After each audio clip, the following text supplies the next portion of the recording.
তো হ্যালো বন্ধুরা, তোমরা দেখতে পাচ্ছ আমার কাছে একটি এমপ্লিফায়ার আছে।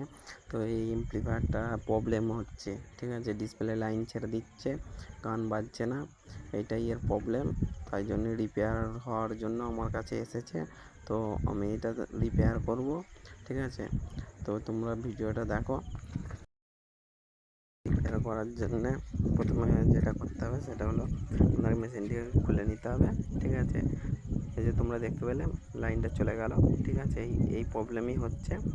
তো আমরা মেশিনটাকে খুলে নিয়েছি, ঠিক আছে। খুলে নেওয়ার পরে এটা আমরা রিপেয়ার করব, দেখব কি প্রবলেম হয়।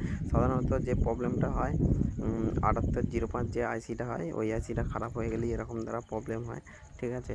আমরা প্রথমে 7805 আইসিটা আছে সেই আইসিটাই প্রথমে চেঞ্জ করে দেখব, ঠিক আছে, আমাদের হচ্ছে কি না। তারপরও যদি না হয় তাহলে জানবো ডিসপ্লে আইসি কোনো প্রবলেম আছে, ঠিক আছে। প্রথমে আমরা 7805 আইসিটা চেঞ্জ করে নিচ্ছি, ঠিক আছে। এই যে দেখতে পাচ্ছ 7805 যে আইসিটা, এটা আমরা চেঞ্জ করে নেবো, ঠিক আছে।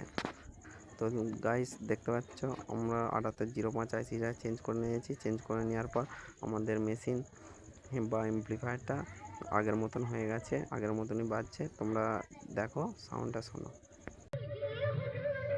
সব ঠিকই আছে, ভলিউম সবই ঠিক আছে, গানও হচ্ছে, এমপ্লিফায়ার যেমন ছিল তেমন হয়ে গেছে। গাইস ভিডিওটা ভালো লাগলে একটা লাইক করে দেবে, আর চ্যানেলে নতুন হয়ে থাকলে চ্যানেলটাকে সাবস্ক্রাইব করে দেবে।